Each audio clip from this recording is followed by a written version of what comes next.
Bismillahirrahmanirrahim.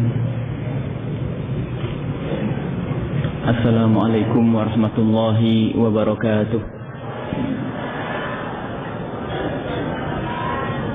Alhamdulillahi rabbil alamin.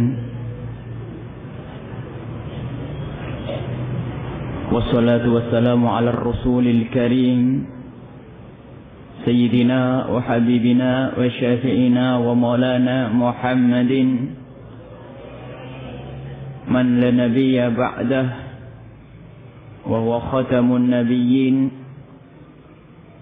wa ala alihi at-mutahharina wa ashabihi at-tayyibin wattabi'ina lahum bi ihsanin ila yaumiddin.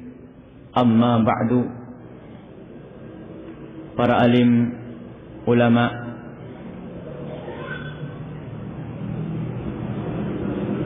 para pembimbing, para guru yang kami cintai, hadirin hadirat yang kami cintai, alhamdulillah, mari kita hadirkan syukur bukan dengan hanya dengan lidah saja, akan tapi dengan hati. Kita hayati, kita renungi nikmat besar yang diberikan oleh Allah, baik nikmat yang pernah kita minta atau nikmat yang tidak pernah kita minta.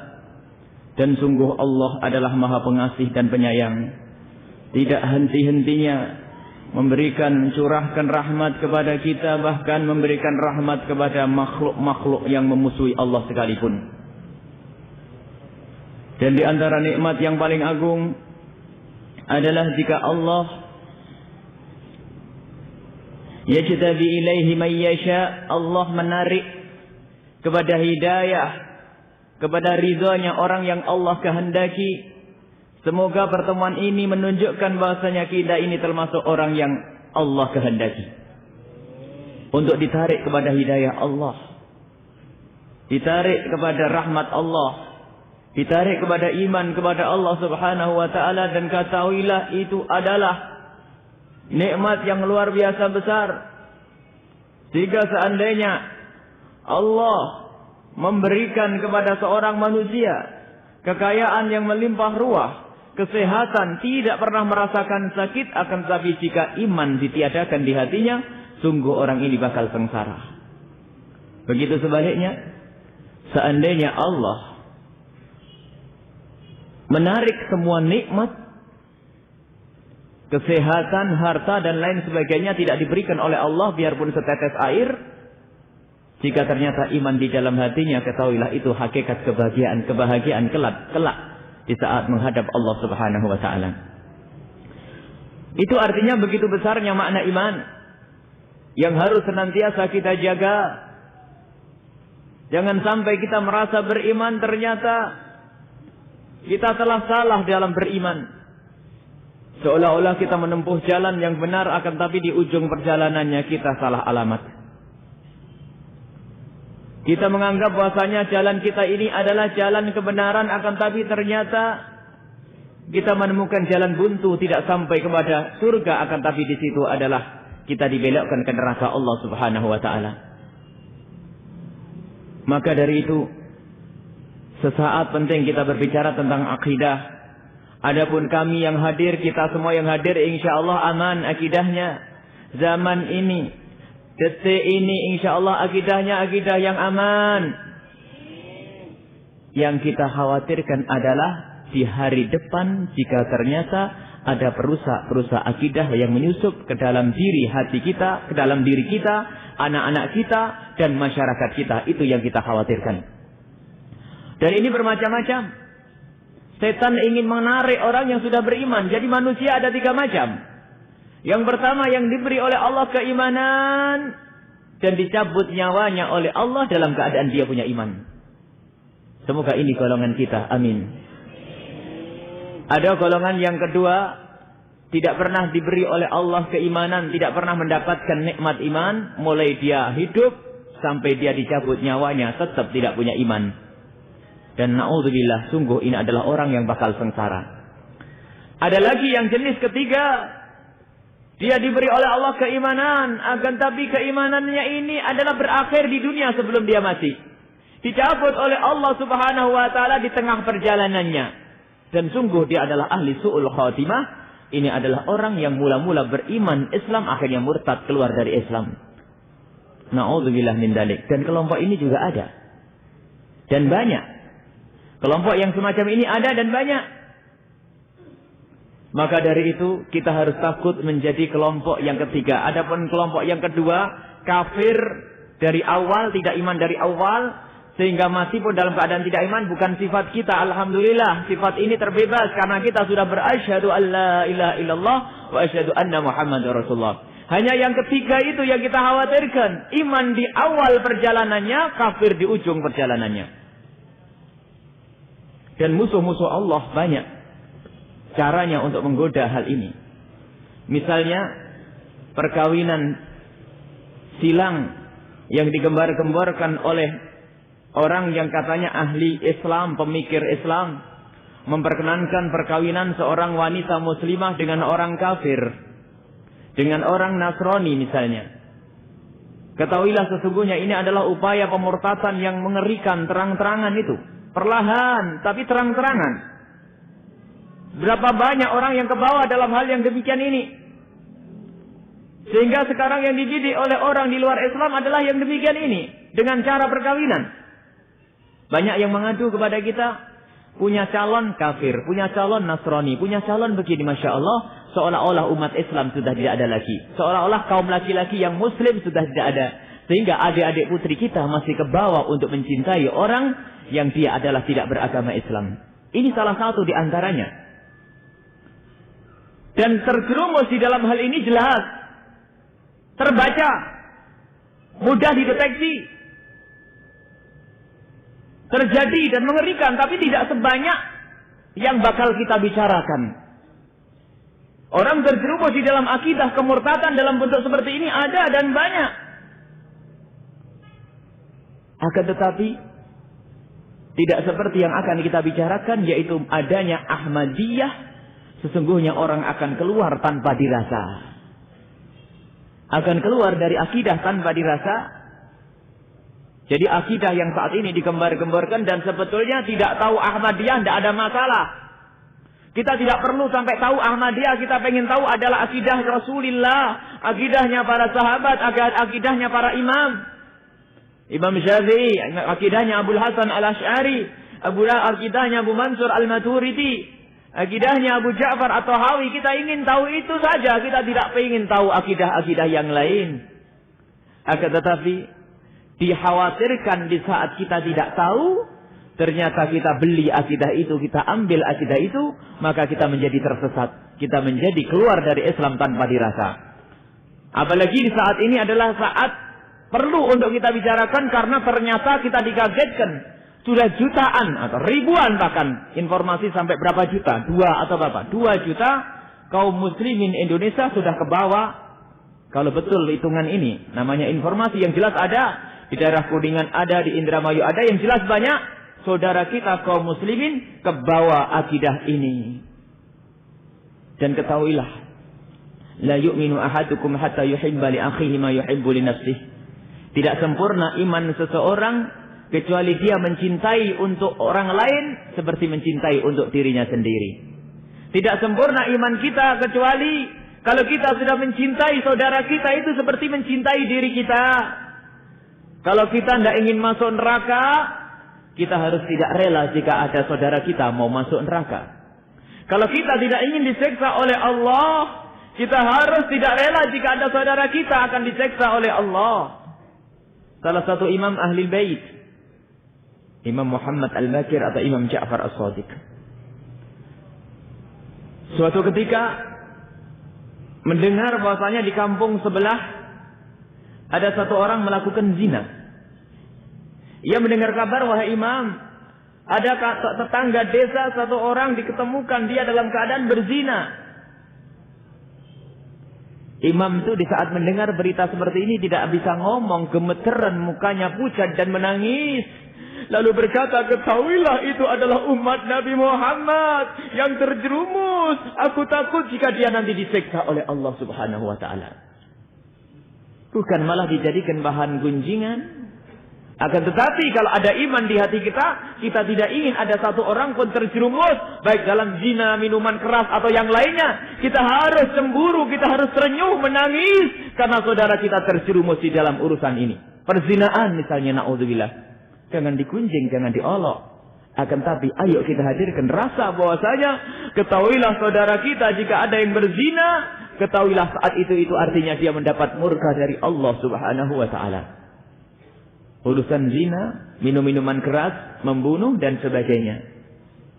Begitu juga di saat kita mendengar saudara kita keluar dari Islam, dan ini lebih gede daripada dosa tadi, keluar dari agama yang benar, ketahuilah kita harus menangis, kita harus menyesal, hati kita harus tergerak bagaimana ia kembali kepada agama kita, bagaimana ia kembali kepada agama yang benar, dan jangan sampai kita cuek. Kalau kita cuek kepada umat Nabi Muhammad akan cuek kepada kita. Kalau kita tidak peduli dengan man lam yahtam bi amril muslimina falasa minna, yang tidak pernah peduli dengan urusan kaum muslimin, maka bukan golongan kami, bukan golongan umat Islam. Harus terenyuh hati kita. Bagaimana agar umat ini tidak kebawa lagi di dalam kekafiran? Bagaimana mereka kembali? Ketahuilah yang terperosok di dalam kekafiran, kemurtatan, keluar masuk Ahmadiyah itu kebanyakan orang polos yang tidak pernah mengerti itu semua, tetapi terbawa. Maka perlu kita jelaskan. Jangan sampai lebih banyak yang kebawa. Jadi yang pertama yang harus kita hadirkan di saat melihat kemurtatan saat ini, ya saat pertama adalah kita harus rindu untuk mengembalikan orang yang sudah terlepas untuk kembali kepada Islam. Dan kita menjaga yang dalam keadaan iman yang baik agar jangan sampai terpengaruh. Kemudian setelah itu, yang kedua adalah kita menjelaskan kebatilan adalah kebatilan. Kekafiran adalah kekafiran agar orang tahu, melek, terbuka matanya sehingga tidak coba-coba. Ini adalah racun yang bukan saja menjadi sakit kita di dunia. Kalau ada racun kita makan lalu sakit sepanjang hidup kita.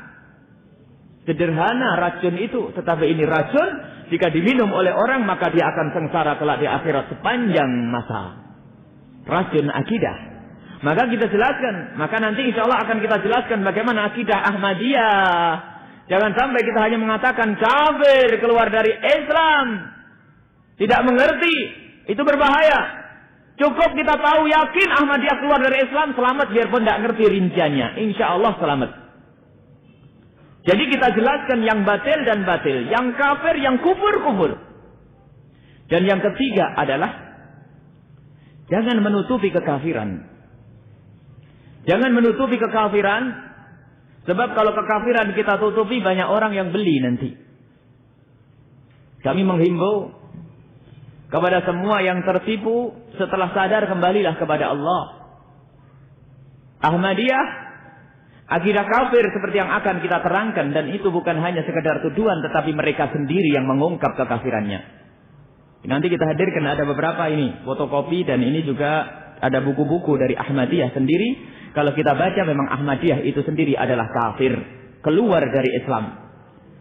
Dan mohon jangan ditutup-tutupi.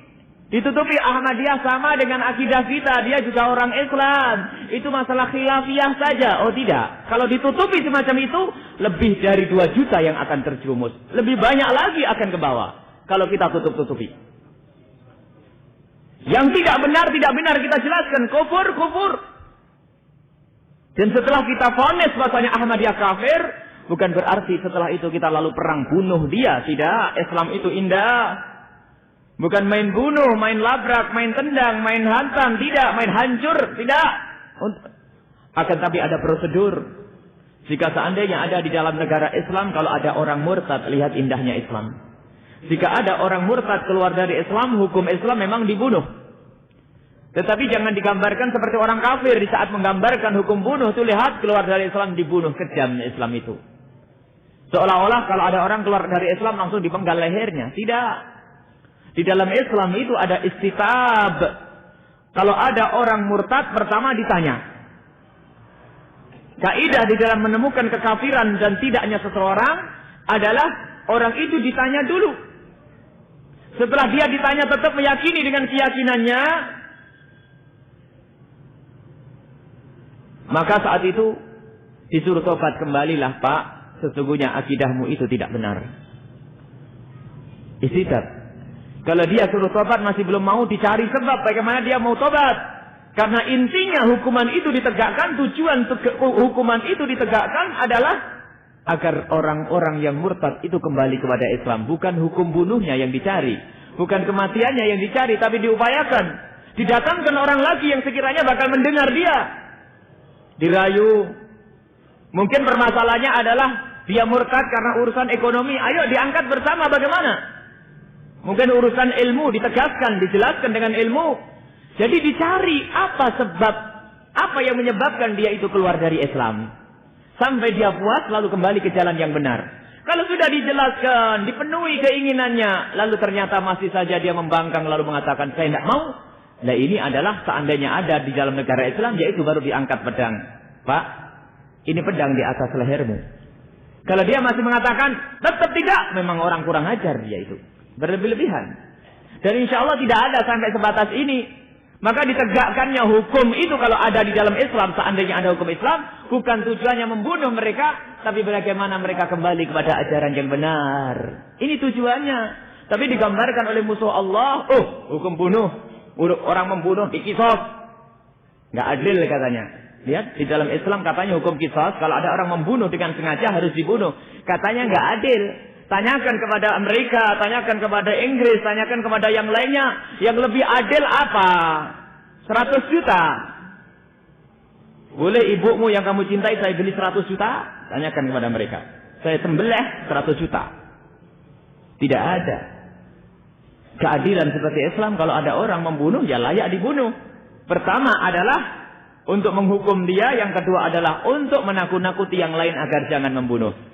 Nah kalau membunuh hanya 3 tahun penjara plus bayar 10 juta, begitu mudah terjadi pembunuhan. Karena apa? Saya punya duit 3 juta atau saya kirim orang beres nanti. Karena apa? Hukumannya adalah bukan hukum kisos. Akan tapi kalau hukum kisos dia akan mikir, kalau saya bunuh orang saya akan dibunuh. Nggak jadi. Lihat, itu adalah Islam keindahannya. Tujuannya walakum fil qisasi hayat. Lihat, di dalam kisos itu sendiri ada kehidupan. Justru dengan kisos ada kehidupan. Dan termasuk dihukumnya orang yang murtad itu dengan hukum mati, maka itu ternyata untuk kehidupan dia nanti.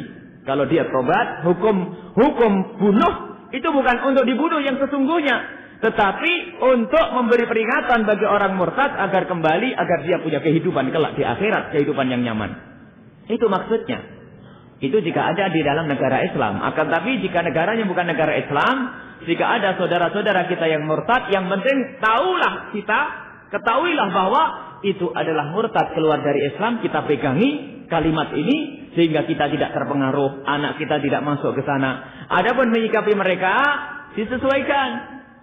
Mereka adalah kebanyakan orang yang tidak mengerti. Tetap kita harus santun bagaimana caranya. Bukan berarti kalau kita mengatakan kafir lalu besok berontak mereka, perang pada mereka. Tidak, kita minta dibuka jalan agar kita bisa dakwah ke sana. Jangan ditutup. Kita sampaikan kebenaran. Beri kebebasan mereka untuk mendengar omongan kita. Jangan ditutup. Ya ini harus upaya. Ini termasuk man la yu'minu ahadukum hatta yuhibba li akhihi ma yuhibbu li nafsihi. Untuk menghadirkan makna iman di dalam hati kita, yaitu dengan mencintai mereka, dengan cara mengembalikan mereka kepada akidah yang benar.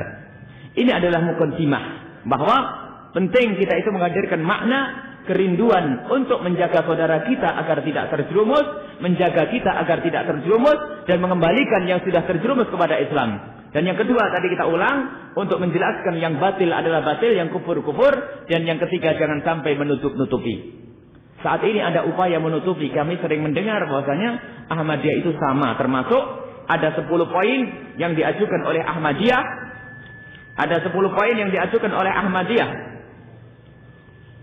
untuk bisa dianggap dia itu sebagai akidah yang benar.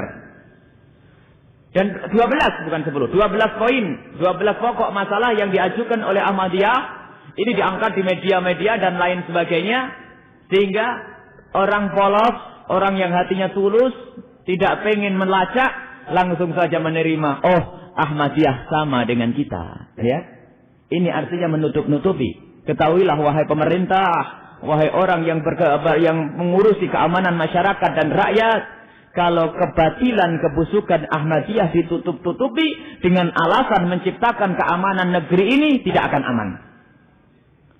Kalau kita menutupi kebusukan Ahmadiyah dengan 12 poin Ahmadiyah, lalu mengatakan Ahmadiyah sama dengan kita, lalu kita tenangkan mayoritas umat Islam kebanyakan agar tidak marah karena umat Ahmadiyah itu sama dengan kita, ketahuilah menipu ini tidak akan menyelesaikan masalah. Karena apa? Akidah Ahmadiyah akan tetap muncul suatu saat, maka saat itu akan ramai lagi. Di saat kita tutupi, sekarang bisa diam mungkin. Seandainya ada fatwa mengatakan Ahmadiyah sama dengan kita, berdasarkan 10 poin, 12 poin yang diajukan oleh Ahmadiyah, setelah itu diam. Tapi setelah itu muncul lagi, karena hakikat akidahnya akan muncul, karena 12 poin ini adalah dusta dan palsu. Kedustaannya itulah yang akan kita hadirkan di sini, agar kita tetap bisa mengatakan bahwasanya Ahmadiyah kafir. Selain itu, mungkin urusan yang lain kita selama ini sering perbedaan pendapat, apakah orang ini mau kunut atau tidak kunut, kemudian apakah orang ini membatalkan wudu atau tidak membatalkan wudu, tarawih berapa rakaat, itu sederhana, bukan urusan semacam ini. Tetapi ini masalah akidah, masalah iman yang harus dijelaskan, yang berbeda kafir. Kalau sudah kita katakan kafir, maka ketahuilah dia harus segera dikembalikan, kalau tidak dia mati terus mati ke neraka jahanam nanti. Ini yang harus kita pahami. Jadi 12 poin ini akan kita baca satu persatu, tapi sebelumnya kita akan cerita tentang siapa Mirza Ghulam Ahmad Khan. Mirza Ghulam Ahmad, imam, pemimpin, bukan imam, nabi palsu, pemimpin jemaat Ahmadiyah, itu lahir tahun 1836. Ini menurut tulisan khalifahnya yang kedua yang bernama Bashiruddin Mahmud Ahmad Khan. Tapi dalam riwayat lain, riwayat bahwasanya Ahmadiyah itu, Mirza Ghulam Ahmad itu lahir tahun 1839. Dalam riwayat tahun 1840. Apapun bentuknya yang jelas dia pernah lahir, gitu saja. Dan dia lahir bukan dari keluarga yang masyhur dengan ilmu yang punya dakwah luar biasa. Tapi dia lahir dari kelompok, kita baca beberapa teks tentang sejarah Mirza Ghulam Ahmad. Dia hidup bukan dari keluarga yang ahli ilmu sehingga pantas keluar nabi dari situ, tidak. Akan tapi Mirza Ghulam Ahmad itu adalah orang yang dibesarkan oleh keluarga yang dibesarkan oleh Inggris, oleh musuh Allah, bukan orang muslim. Dan ini bukan tuduhan kepada Mirza dan kelompoknya, akan tapi semua orang yang tahu Ahmadiyah tahu ini, karena itu pengakuan dari nabi palsu itu sendiri. Dia sendiri yang mengukuhkan. Ini akan kita kutip beberapa tulisan, di antaranya ada diambil dari kitab Tuhfah. Tuhfah ini karangan khalifahnya Mirza Bashiruddin Mahmud Ahmad, khalifah yang kedua. Karena setelah Mirza mati, diganti oleh Nuruddin, lalu diganti dengan Bashiruddin Mahmud Ahmad. Nah, ini Bashiruddin Mahmud Ahmad mengatakan bahwa Fayasumu wal amiril mu'azzam, wahai raja yang sangat mulia dan diagungkan. Inna hadhi tuhfata, sesungguhnya surat ini kami ajukan kepadamu, tuqaddam ilaika, diajukan kepadamu minal jama'ati, dari jamaah, allati asbatat wala'aha, yang telah mengukuhkan rasa loyalitas perjuangan pengabdiannya, wa ikhlasaha, dan keikhlasannya, kasyamsi fi rabi'atin nahari, seperti matahari di siang bolong. Maksudnya sangat jelas pengabdiannya. Wa tahammalat jami'a anwa'i syada'idi, yang telah menanggung beban banyak rasa sakit, rasa musibah, min ajli arsy abaika, untuk mempertahankan singgasana bapakmu. Bapakmu ini orang Inggris. Wa inna syahadata sidqiha wa ikhlasiha, dan sesungguhnya ketulusannya ini dan ikhlasnya ini dan bersihnya niat kami ini jamaah, maktubatun, akan tertulis di akhrufin, dengan huruf minad dima'i, dari darah, di ufuqis sama'i, di langit. Ini diantaranya. Begitu bangganya dengan Inggris. Kemudian di sini disebutkan laqad qadaitu, ini dihadirkan di dalam satu buku yang bernama buku ada Syahadatul Quran, mereka ada namanya buku Syahadatul Quran, diikutkan di belakangnya itu ada tambahannya disebutkan di situ laqad qadaitu mu'dhama umri, aku telah menyelesaikan. Ini Mirza yang berkata, aku telah selesaikan hidupku fi ta'yidil hukumatil indiziyati wa mu'azaratiha, di dalam mendukung pemerintahan Inggris dan mengukuhkannya. Waqad alaftu fi man'il jihadi, dan aku telah melarang, ini untuk menjilat Inggris. Aku telah melarang al-jihad wa wujubi ta'ati ulil amri, dan aku telah mewajibkan patuh kepada waliul amri, pemerintah al-Inggris Inggris, minal kutubi, dari kitab yang aku tulis, bernasyarat dan selebaran lau jumi'a, seandainya dikumpulkan, ba'duha ila ba'din, dikumpulkan semuanya, la mala'a khamsina khizanatan, niscaya akan memenuhi 50 lemari. Waqad nasyartu jami' hadil kutub, dan telah aku sebar ini kitab fil biladil arabiyyati, di Arab, Mesir, Syam, Kabul dan Rom. Nah ini diantaranya. Jadi Mirza itu pengakuannya dia dan semua orang tahu. Dan kalau orang mau ke Punjab, dia itu lahir di Punjab, Qadian di India. Kalau orang mau ke sana, seharusnya kalau orang ingin tahu, jangan buru-buru.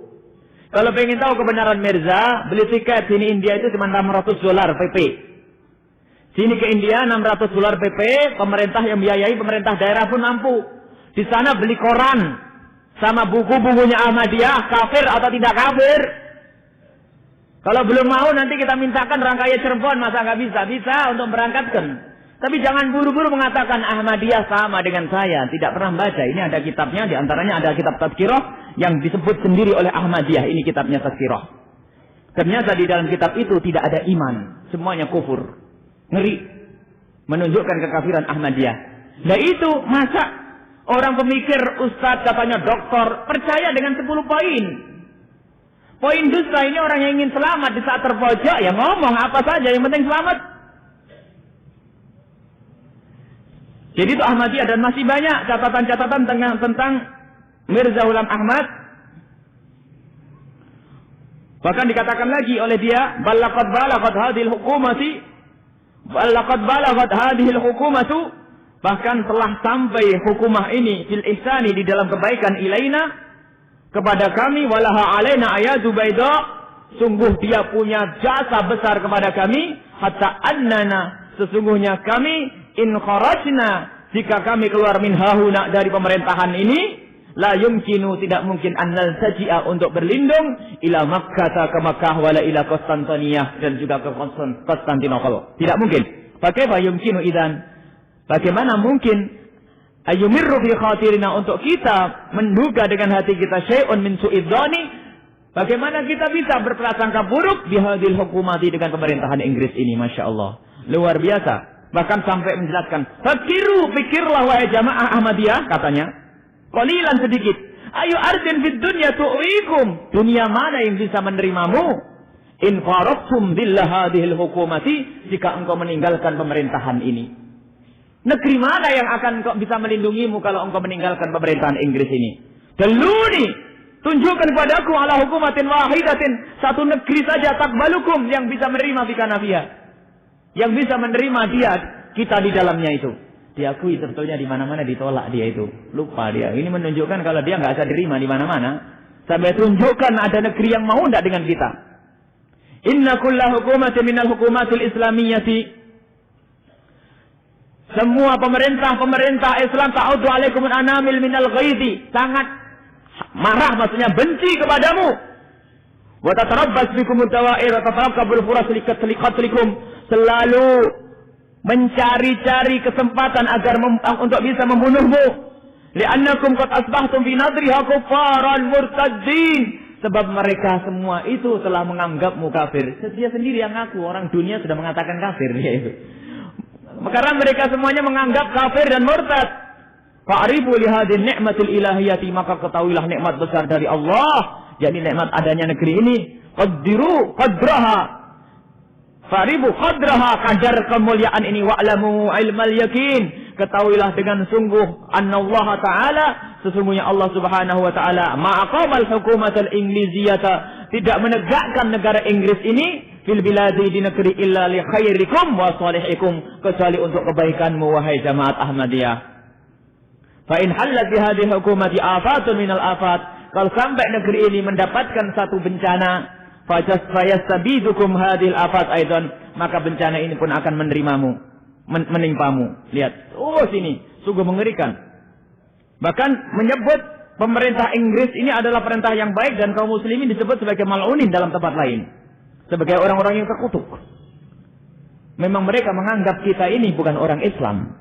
Jadi kalau nanti kita simpulkan Ahmadiyah keluar dari kaum muslimin, bukan kita yang mengeluarkan, akan tapi Ahmadiyah sendiri yang mengeluarkan. Maka ini sungguh luar biasa.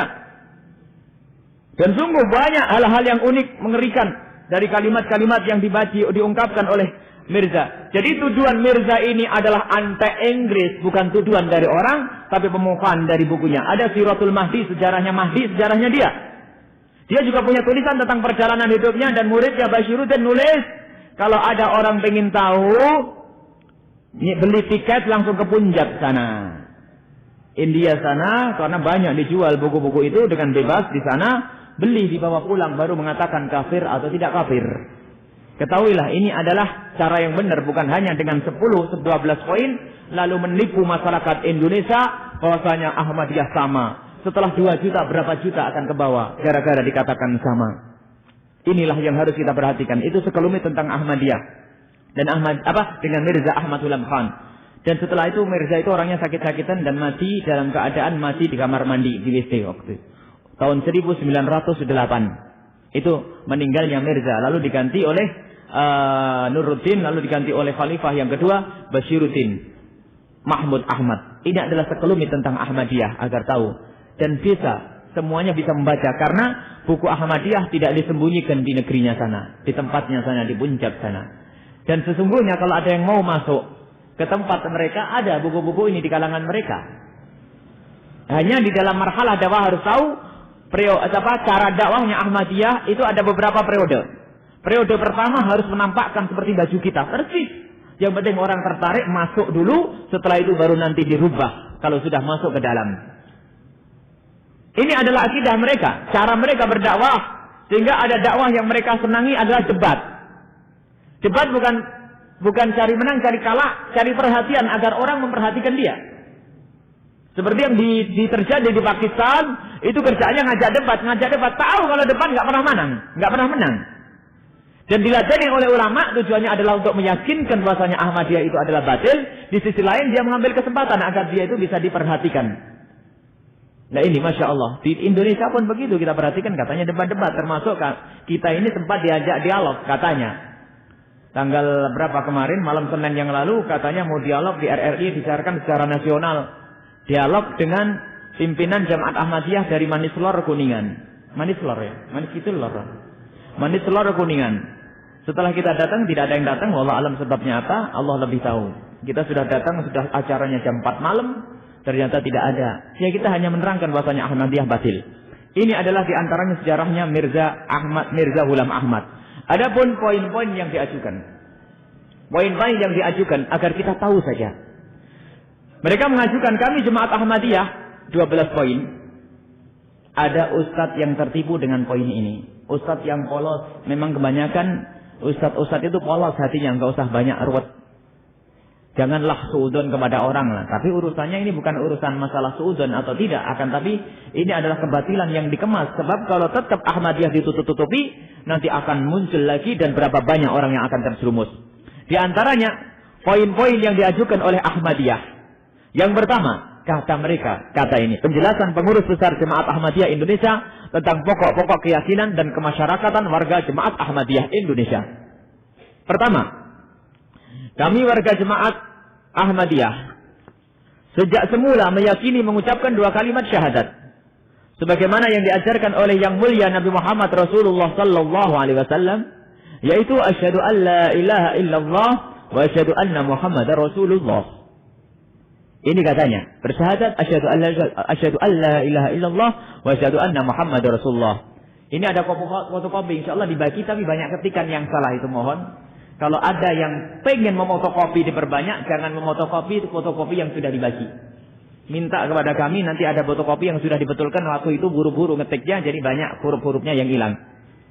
Jadi di sini, poin yang pertama, lihat. Sahadatnya sama dengan kita. Asyhadu an la ilaha illallah wa asyhadu anna Muhammadar Rasulullah.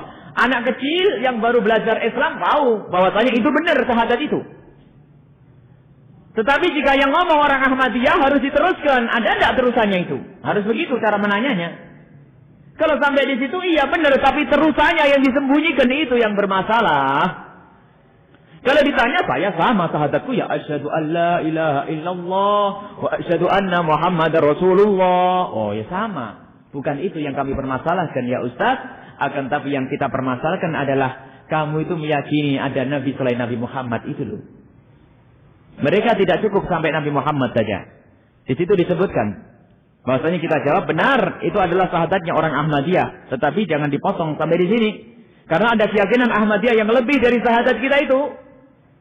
Kita lihat mungkin di Tuhfatun Nazbah, tulisannya Mirza sendiri, di situ disebutkan bahwasanya setiap muslim yang telah sampai kepadanya seruanku, biarpun dia orang muslim akan tapi tidak menganggapku, ini sudah diterjemahkan, kita terjemahkan, tidak menyerahkan permasalahannya hukum kepadaku, permasalahan hukumnya kepadaku, tidak beriman kepadaku sebagai Al-Masih yang dijanjikan, dan tidak mengakui bahwa wahyuku adalah dari Allah, maka dia berhak mendapatkan siksa dari langit. Jadi kalau orang bersaksi hanya dengan la ilallah Muhammad Rasulullah, tidak mengakui bahasanya Mirza ini mendapatkan wahyu, maka tidak akan diterima syahadat itu, dia tidak dianggap, dia masih mendapatkan siksa dari Allah. Ini tulisan dia sendiri. Kemudian lihat juga di Hujjatullah, ini juga ceramahnya Mirza yang dikumpulkan oleh Ali Al-Lahuri. Di situ disebutkan bahwa seorang laki-laki, setiap orang laki-laki yang beriman kepada Mirza ini, lalu tidak merasa beriman kepadanya, maka sungguh telah bodoh kepada hakikat Islam dan bodoh kepada hakikat tujuan kenabian dan risalah, dan tidak bisa dia disebut sebagai seorang muslim yang benar. Ya? Bohong. Jadi pengakuannya syahadatnya sama itu benar, bohong itu.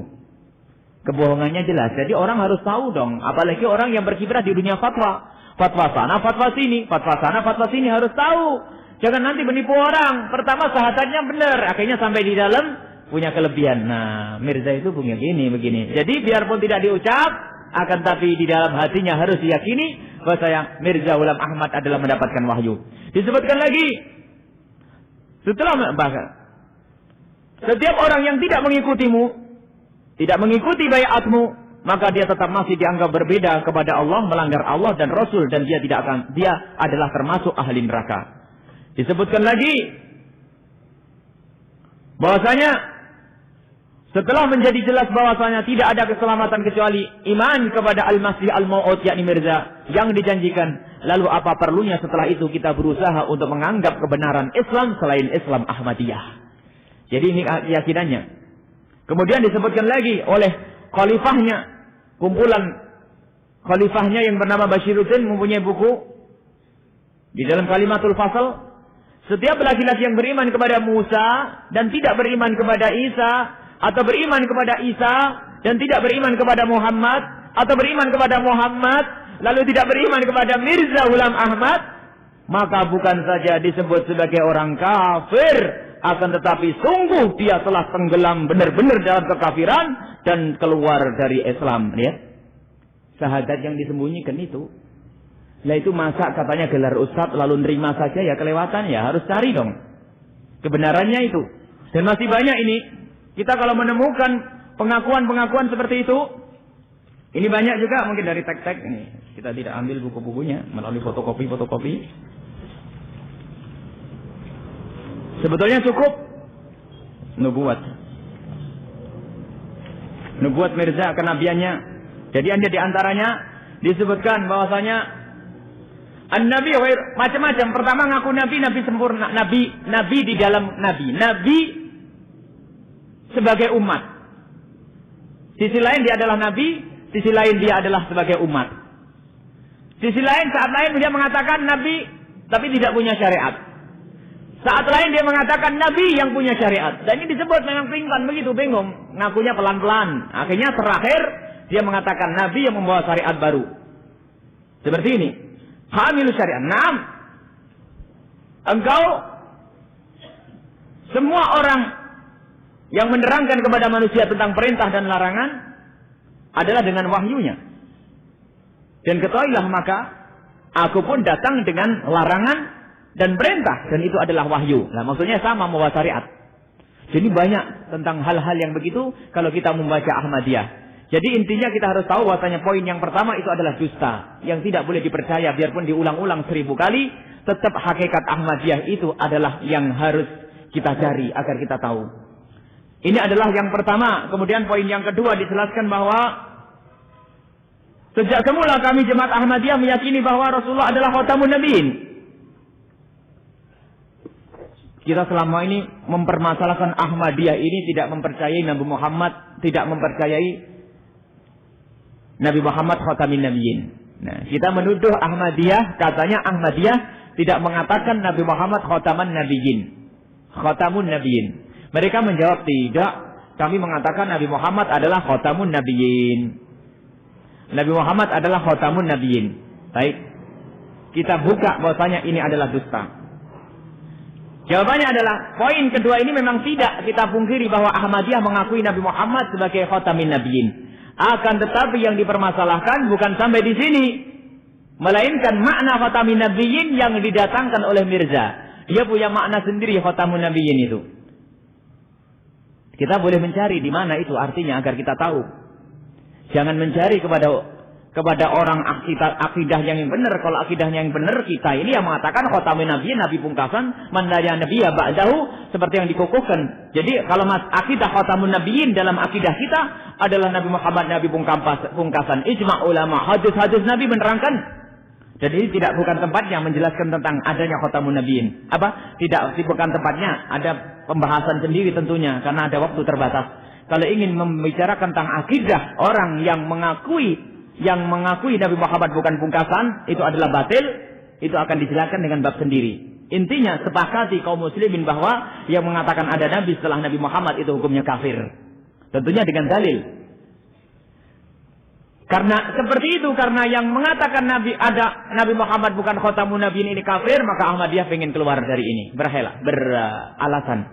Mengatakan saya juga mengatakan khatamun nabiyyin. Tetapi kita ingin tahu apa khatamun nabiyyin menurut dia. Dijelaskan bahwa di dalam Al-Futuhat Ahmadiyah dia punya ungkapan-ungkapan yang dikumpulkan oleh Mandur Ilahi Al-Qadiani. Disebutkan bahwa Mirza berkata, di dalam permasalahan khatamin nabiyyin, yang dimaksud dengan khatamun nabiyyin sesungguhnya tidak mungkin benar sekarang ini ada nubuah kenabian manapun kecuali dengan stempel Nabi Muhammad. Artinya tidak ada nabi, maksudnya khatamun nabiyyin, Nabi Muhammad itu yang ditempel. Tidak ada nabi setelah Nabi Muhammad kecuali ditempel oleh Nabi Muhammad. Maksudnya nanti ujung-ujungnya dia mengatakan saya ini mendapat stempel dari Nabi Muhammad, mau jadi nabi. Lah itu. Jadi tetap dia cuma mengatakan kata khatamun nabiyyin diartikan dengan makna yang lain. Ini juga ada, barangkali kita hadirkan lebih luas lagi makna tentang khatamun nabiyyin supaya lebih jelas bahwa dia punya makna sendiri tentang khatamun nabiyyin. Kemudian disebutkan lagi oleh Mirza sendiri bahwa termasuk hikmah Allah Subhanahu wa taala dan kelembutan Allah kepada umat Nabi Muhammad untuk mengangkat kalimat nubuwah, untuk mengangkat kenabian itu selama 13 abad sebelum Mirza datang. Setelah turunnya Nabi Muhammad. Hal demikian itu untuk menyempurnakan keutamaan keagungan kenabiannya. Kemudian setelah keagungan Islam itu mulai berkurang, maka saat itu umat ini butuh kepada orang yang mendapatkan gelar Nabi. Nah ini ujung-ujungnya. Untuk menyempurnakan silsilah kenabian dan kalimat Nabi ini hanyalah kepada Al-Masih Al-Mau'ud, maksudnya dirinya sendiri di akhir zaman. Untuk Al-Masih yang dijanjikan di akhir zaman. Nah, ujung-ujungnya seperti itu. Jadi perbedaannya adalah penafsiran. Kalau dia mengatakan khatamun nabiyyin benar. Akan tapi yang bermasalah adalah di saat dia memalsukan makna khatamun nabiyyin, inilah yang menjadi permasalahan. Kita kafirkan karena dia menakwili khatamun nabiyyin dengan takwil yang berbeda. Di sini juga disebutkan macam-macam. Khatamun nabiyyin disebutkan bahwa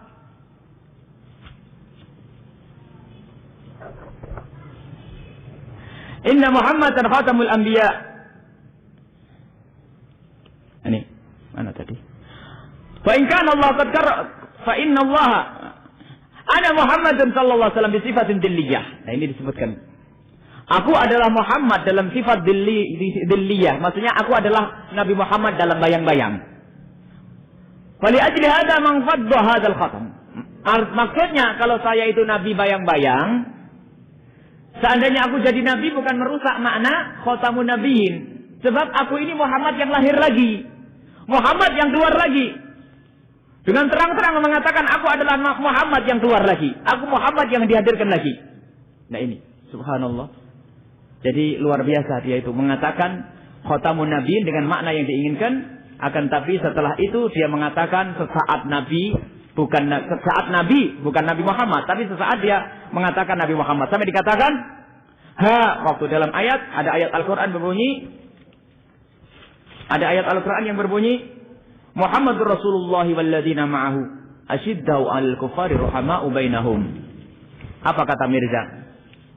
Ia mengatakan bahwa huwa ana Muhammad di situ adalah aku. Wa ana alladzi qila fihi, aku adalah yang disebut sebagai Muhammadur Rasulullah di dalam ayat. Ya, jadi maksudnya dia muncul lagi Nabi Muhammad itu. Pertama dari bayang-bayang, akhirnya muncul dalam bentuk sesungguhnya. Dan nanti akan kita buka lagi di dalam kitab Tadhkirah ini. Kitab Tadhkirah sama di dalam poin yang ke-6 itu adalah akan kita sebutkan yang kalau kita sebut kitab-kitab seperti ini, Ahmadiyah akan mengatakan itu kitab saya tidak percaya karena tidak ada buktinya. Dia tidak pernah menyebut. Alhamdulillah di poin ke-6 dia menyebut kitab Tadhkirah. Itu bukan kitab suci kami, tapi itu adalah cerita perjalanan rohani guru kami. Nanti kita buka kayak apa kitab perjalanan rohaniannya. Sampai nunggu sampai ke-6 satu persatu. Ini adalah lihat. Perkataan khatamun nabiyyin rupanya salah penafsiran. Salah menafsiri. Mereka menafsiri dengan dirinya sendiri. Kemudian yang ketiga. Poin yang ketiga diantaranya keyakinan kami bahwa Hadrat Mirza Ghulam Ahmad adalah seorang guru. Mursyid, pembawa berita, gembira dan peringatan serta pengemban mubasyirat. Pendiri dan pemimpin jemaat Ahmadiyah yang bertugas memperkuat dakwah dan syiar Islam yang dibawa oleh Nabi Muhammad. Lihat. Sama. Nggak ada masalah. Seperti halnya kita menganggap seperti Imam Syafi'i ya seperti ini. Syekh Abdul Qadir Jalani, Imam Ghazali ya seperti ini. Artinya apa? Seorang guru, pembimbing yang memberi kabar gembira, artinya yang mengajak kita kepada kebaikan, menjauhkan dari kebatilan, itu sama benar itu. Tapi teruskan. Kamu tidak menggelari Mirza, tidak sampai di situ. Engkau menggelari lebih dari itu. Tadi sudah kita terangkan digelari sebagai Nabi. Nabi Muhammad gelarnya benar. Nabi Muhammad apa gelarnya? Guru. Kalau kita sebut guru boleh Nabi Muhammad. Mursyid boleh. Pembimbing boleh. Yang membawa buah syirat boleh.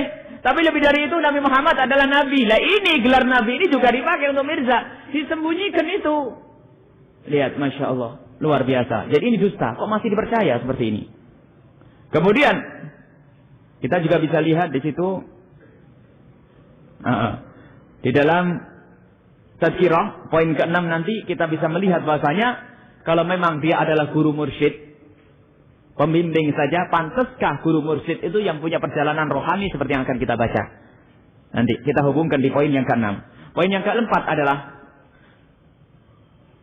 untuk memperjelas bahwa poin yang ke-4, untuk memperjelas bahwa kata Rasulullah dalam 10 syarat baiat yang harus dibaca oleh jemaat Ahmadiyah, bahwa yang dimaksud adalah Nabi Muhammad. Dia akan ada dalam syarat baiat itu harus dia mengikuti dan beriman kepada Nabi Muhammad, kepada Rasulullah. Diberi gelar namanya Muhammad Rasulullah. Oh, sama dong dengan kita. Permasalahannya rupanya tidak di sini karena dia juga mengaku Nabi Muhammad yang lahir lagi. Ingat enggak arti itu? Maksudnya Muhammad Rasulullah bukan Nabi Muhammad yang dulu itu, tapi Nabi Muhammad yang baru. Dia itu menipu saja. Kalau sudah kitanya orang menipu jangan diikuti. Kemudian poinnya, ini contohnya kita sebutkan. Aku adalah Muhammad dalam bayangannya. Oleh sebab itu sesungguhnya tidaklah akan terurai rusak makna khatamun nabiyyin. Ya ini. Tidak akan rusak makna khatamun nabiyyin sebab kenabian Muhammad ini adalah terbatas kepada Nabi Muhammad saja. Tetaplah Nabi sampai pada hari ini. Dan jika memang aku ini adalah Muhammad dalam bentuk tubuh, maka itu adalah perpindahan Nabi Muhammad dari bayang-bayang kepada perpindahan Nabi Muhammad dalam keadaan sesungguhnya. Memang ada unsur rindunya. Ada inkarnasi. Ada inkarnasi di dalam mereka. Memang sangat dekat dengan kehidupannya. Bahkan dalam tempat lain dia mengatakan, aku adalah Ibrahim yang pernah. Aku adalah aku Nuh. Aku adalah Adam. Memang dia semaunya kalau ngomong. Ya nabinya, maka kalau nabi beneran dia akan seperti itu. Yang namanya juga nabi palsu. Kemudian yang kelima, waktu. Kita urusannya dengan waktu. Poin yang kelima adalah Jemaat Ahmadiyah mengatakan, tidak ada wahyu syariat Al-Quran Karim yang diturunkan. Tidak ada wahyu syariat setelah Al-Quran Al-Karim yang diturunkan kepada Nabi Muhammad SAW. Jadi mereka juga mengakui bahasanya menurutnya tidak ada syariat selain yang diturunkan kepada Nabi Muhammad. Tapi sudah kita ketahui dusta semuanya tadi. Yang mengatakan tidak beriman kepada wahyuku saja nggak iman. Sudah kita sebutkan dalam poin pertama, yang beriman kepada Nabi Muhammad, yang mengatakan wahyu yang diturunkan kepadaku, yang tidak beriman kepada wahyu yang diturunkan kepadaku belum iman dan kafir dia. Mana bisa dipercaya poin ini? Kita lihat. Al-Quran dan Sunnah Nabi Muhammad Rasulullah adalah sumber ajaran Islam yang kami pedomi. Dia mengatakan Al-Quran, Sunnah Nabi juga sumber yang mereka pedomi. Betul. Mereka meyakini bahwa Al-Quran sama seperti yang diturunkan kepada Nabi Muhammad. Akan tetapi kalau dia lagi mau, nggak cocok membuat sendiri karena dia Nabi. Lihat, kita bisa melihat dalam Tazkirah, nanti di sini ada halaman 366 ya, 363. Itu disebutkan rasanya 363, tapi lihat teksnya. 363. Mohon maaf. 363.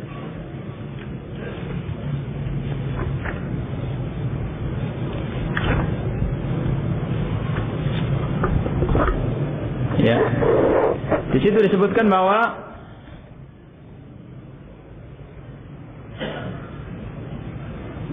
kitabnya gede. Tapi ini peracunnya banyak. 363. Ya Ahmadu. Wah, Nabi kan. Karena Nabi kan langsung Allah ngajak bicara dengan dia. Lihat, merusak Al-Quran. Jadi ya Ahmadu, nanti nama dia dimasukkan, Al-Quran diambil. Ya Ahmadu barakallahu fika ar-Rahmanu 'allamal Qur'an litunzira qauman ma unzira aba'uhum litastabina sabilal mujrimin. Dimasukkan namanya dia. Lihat lagi nanti tengah-tengah masukkan juga nih. Misalnya setelah mengatakan walaka nuri ayati wa nahtimu ma ya'muruna alhamdulillahilladzi ja'alakal masih ibn Maryam. Nah, kadang-kadang ngomong seperti itu. Jadi ngaco banyak ngaconya Mirza itu. Jadi ngarang Al-Quran, bukan ngarang. Al-Quran itu tidak ambil surat Al-Ikhlas dari satu ayat. Orang goblok pun bisa. Jadi kul ya ayyuhal kafirun, maksud inna anzalnahu fil lailatul qadar. Namanya dia. Dimasukkan namanya dia. Termasuk di situ dikatakan inna anzalnahu qariban minal qadiyani. Inna anzalnahu qariban minal qadiyani. Al-Quran diturunkan dekat Qadian sana itu. Qadian itu negerinya sana. 369 lihat. Kayak benar-benar, Masya Allah bahasanya. Inna anzalnahu qariban minal qadiyani wa bil haqqi anzalnahu wa bil haqqi nazal. Sadaqallahu wa rasuluhu wa kana amrullahi maf'ula. Quran dicampur aduk. Benarkah seperti itu? Makanya kalau kita katakan benar, ini kitab yang disebut satu-satunya dalam poin ini. Untungnya dia nyebut Tazkirah. Kalau tidak nyebut Tazkirah mungkin dia keluar terus. Kalau kita bawakan kitab pun dia mengatakan enggak. Bahkan mungkin kalau kita sebut Tazkirah, ini cetakan sana ini. Asli yang diambil dari naskah sana, tapi ini karena tidak ada asli, fotokopi tentunya. Ya seperti ini. Dia akan mengatakan mungkin enggak, saya tidak percaya dengan itu. Ya namanya sudah bohong. Tapi ini sudah betul, ini adalah akidah mereka dan tidak bohong. Ya kitab ini, Tazkirah. Itu masih dianggap benar manusia semacam itu. Ya ini Quran diacak, Quran diampur aduk, segala macam. Insya Allah nanti nyampe kepada poin yang ke-6. Nah, poin yang ke-6. Buku Tazkirah bukanlah kitab suci Ahmadiyah, melainkan catatan pengalaman rohani Hadrat Mirza Ghulam Ahmad. Jadi buku ini bukan Quran, bukan kitab suci, tetapi perjalanan rohani. Baik, kalau memang perjalanan rohani ya saya akan terima-terima saja. Tapi saya pengen lihat kayak apa perjalanan rohani imammu itu. Kita lihat di awal, kita buka pertama, nggak usah jauh-jauh. Di sini halaman 33. Di halaman 33 disebutkan kayak gaya kayak Nabi itu. Kalau Nabi Muhammad kuntu dzata lailatin. Suatu ketika aku begini-begini, Nabi Muhammad nyiplak hadis. Kuntu dzata lailatin, aku pada suatu malam, halaman 33 dalam kitab Tazkirah. Aku tubuh syai'an, aku lagi nulis sesuatu. Fanimtu baina dzalika, lalu aku tertidur saat itu. Fara'aitu Rasulullah sallallahu alaihi wasallam, lalu aku melihat Nabi Muhammad sallallahu alaihi wasallam. Wajuhu kal badris sami, wajahnya seperti rembulan yang purnama. Bulan purnama. Fadana minni, lalu Nabi Muhammad mendekat kepadaku. Ka'annahu yuridu ayyu'aniqani, seolah-olah Nabi Muhammad itu hendak memelukku. Fakana minal mu'anikin, ternyata memang betul-betul memelukku. Wa ra'aitu annal anwara qad sata'at, aku telah melihat sinar menyala, sinar. Qad sata'at min wajhi, menyala sinar itu dari wajah Nabi Muhammad. Wa nazalat alayya, lalu masuk dalam diriku. Kuntu araha kal anwaril mahsusati, aku melihat sinar itu seperti sinar yang bisa aku rasakan dengan indraku. Hatta aiqantu, sehingga aku meyakini anni udrikuha, aku merasakan sinar-sinar itu bil hissi, dengan indra, la bi basari ruhi, tidak dengan roh. Maksudnya nyata. Wa ma ra'aituhu, dan aku tidak melihat annahu, sesungguhnya Nabi Muhammad itu infasala minni. Maksudnya apa? Aku tidak merasakan setelah itu Nabi Muhammad berpisah dariku. Masih ada di dalam diriku. Ba'dal mu'anaqati, setelah memelukku. Aku tidak merasakan Nabi Muhammad berpisah dariku. Wa ma ra'aitu, dan aku tidak merasakan annahu kana zahiban, Nabi Muhammad itu pergi. Kadzahibin, seperti halnya di saat orang lain meluk pergi. Aku setelah merasakan Nabi Muhammad memelukku, aku tidak merasakan Nabi Muhammad meninggalkanku. Tsumma ba'da tilkal ayyam, ini mulai berjalan rohaniahnya. Kemudian setelah beberapa hari, futihat alayya abwabul ilham, dibukakan bagiku pintu-pintu ilham. Wa khatabani rabbi, lalu aku mendapatkan wahyu, Allah berbicara langsung kepadaku. Wa qala, dan berkata, ya Ahmadu, wahai Ahmad, barakallahu fika, barakah semoga terlimpah kepadamu. Ma ramaita id ramaita walakin Allah rama. Ar-Rahmanu 'allamal Qur'an litundira qauman ma undira abaum. Dicampur aduk Quran dengan wahyu turun kepadanya nih. Ini perjalanan rohaninya Mirza Ghulam Ahmad ini. Kitab yang disebut itu hanya perjalanan rohani guru saya. Gitu kalau ada ustadz yang masih menganggap Ahmadiyah itu tidak kafir, itu bingung kita itu. Tidak tahu kekafiran itu seperti apa kalau begitu.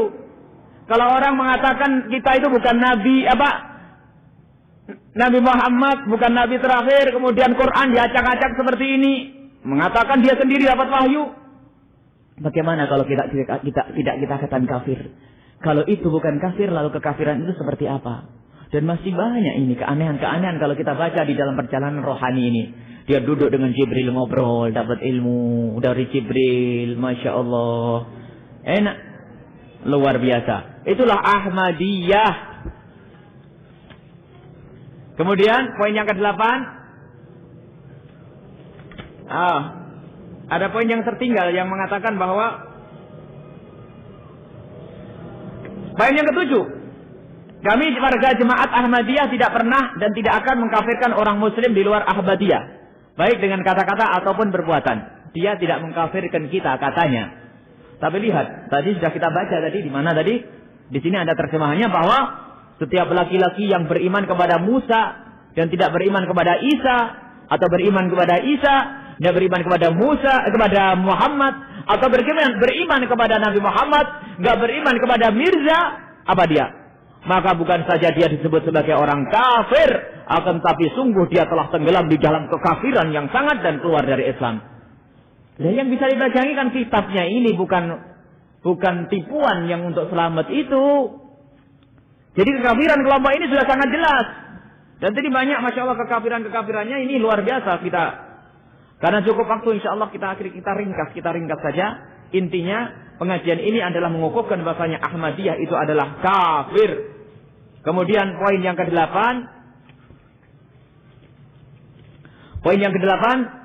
Kami warga jemaat Ahmadiyah tidak pernah dan tidak akan menyebut masjid kami dengan sebutan Masjid Ahmadiyah. Masalah nama terserah. Nabi Al-Istiqomah, Mustaqim, At-Taqwa, nama apa nggak penting. Akan tapi siapa yang mendirikan masjid itu dan siapa akidah yang memakmurkannya itu. Ya akidah Ahmadiyah yang bermasalah, kita urusan dengan akidahnya itu.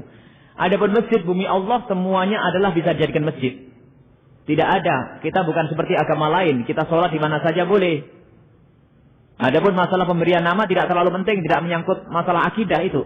Yang ke-9, kami menyatakan bahwa setiap masjid yang dibangun dan dikelola oleh jemaat Ahmadiyah selalu terbuka untuk seluruh umat Islam dari golongan manapun. Katanya dia. Jadi masjidnya terbuka buat siapapun. Tapi kenyataannya adalah di dalam akidah mereka seperti yang dikukuhkan oleh Mirza sendiri bahwa aku berkeyakinan bahwa siapapun yang bermakmum sholat di belakang orang yang bukan Ahmadiyah, ini katanya Mirza. Kalau ada dari kaum Ahmadiyah kok sholat di Masjid Al-Mustaqim, maksudnya gitu. Kalau mati nggak boleh disolati orang itu. Jadi gara-gara sholat dengan kita itu sudah kafir. Gara-gara sholat dengan kita sudah nggak boleh disolati di kalangan mereka. Ini lihat ekstrimnya. Bagaimana kita bisa sholat di sana? Lihat unik ini. Masya Allah. Itu adalah kumpulan daripada tulisannya Mirza Bashiruddin Mahmud, Khalifah yang kedua. Adapun poin yang ke-10, 11, 12 itu tidak ada sangkut pautnya dengan akidah, karena poin yang ke-11, yang ke-10 adalah kami Jemaat Ahmadiyah sebagai Muslim selalu melakukan pencatatan perkawinan di kantor urusan agama dan seterusnya. Yaitu urusan agama, orang munafik, orang bohong pun banyak. Masalah Islam itu adalah bukan dengan itu, tapi hakikat akidah yang kau anut itu loh. Yang ke-11, kami warga Jemaat Ahmadiyah terus meningkatkan silaturahmi dan bekerja sama dengan seluruh kelompok. Yaitu keharusan, tapi kenyataannya merutup, mencaci, kita nggak karu-karuan, itu dianggap kita kafir. Yang ke-12, dengan penjelasan ini kami pengurus besar Jemaat Ahmadiyah Indonesia mengharapkan agar Jemaat Ahmadiyah khususnya dan umat Islam pada umumnya serta masyarakat Indonesia dapat memahaminya dengan semangat ukhuwah Islamiyah. Benar, kami memahami detik ini semangat ukhuwah Islamiyah agar umat Islam tidak tertipu, maka kami jelaskan bahwasanya engkau adalah kafir. Selesai. Supaya tidak tertipu. Kemudian pertanyaannya nanti bukan di situ. Bagaimana kita menghukumi kafir seseorang? Lain. Kalau menghukumi kafir seseorang ceritanya lain. Ini akidah Ahmadiyah yang kita bicarakan. Adapun orang Ahmadiyah datang pada kita, tidak akan kita bunuh langsung dia sebagai orang kafir seandainya itu negara Islam. Tidak, kita tanya dulu, Pak. Selama ini yang diajarkan kepadamu bagaimana? Kalau yang diajarkan masih benar, belum masuk doktrin khususnya, maka segera kita tarik. Kita tarik. Jadi permasalahannya adalah kadang-kadang orang menanyakan kok mudah mengatakan kafir. Apakah semua orang Ahmadiyah lalu langsung kita bunuh dan sebagainya? Apa kita bunuh? Tidak. Menghukumi kafir orang per orang itu lain. Jadi hukum kafir tentang sebuah akidah itu lain pembahasannya. Harus dibedakan. Akidah Ahmadiyah dengan seperti ini itu kafir. Yang mengatakan akidah Ahmadiyah benar dia sendiri kafir. Itu harus dijelaskan. Adapun orang yang mengatakan kalimat kafir, misalnya ada orang mengatakan, aku tidak percaya Nabi Muhammad sebagai Nabi. Kalimat itu kalimat mengkafirkan dia. Tapi untuk dihukumi sebagai murtad, ditanya dulu, omonganmu benar enggak? Kamu meyakini enggak Nabi Muhammad sebagai Nabi? Kalau dia ternyata mengatakan, tadi omongan saya itu hanya di lidah saja, ya kan? Tapi sekarang sudah nyesel saya, kembali kepada iman. Jadi berbeda. Mengatakan Ahmadiyah sebagai akidah itu kafir dan menghukumi orang per orang. Ini berbeda. Tidak bisa kita langsung menunjuk, kafir begitu. Kecuali sudah ketahuan dia itu membela Ahmadiyah. Dia itu orang Ahmadiyah. Saya bela, saya orang Ahmadiyah. Akidah Ahmadiyah benar dan sebagainya. Yaitu artinya benar-benar dia mengukuhkan kekafiran itu. Sehingga di dalam mengatakan orang kafir, selagi tidak ada takwilan yang lain, misalnya ada orang mengatakan satu kalimat. Kalimat itu menjadikan dia kafir. Kalimat mukaffirah. Kalimat yang menjadikan seseorang kafir. Bukan semua orang yang mengungkapkan kalimat kafir lalu kita hukumi kafir. Tidak. Secara zahir kita hukumi kafir untuk kita dudukkan di mahkamah. Lalu kita tanya, kamu meyakini tidak dengan apa yang kamu ucapkan?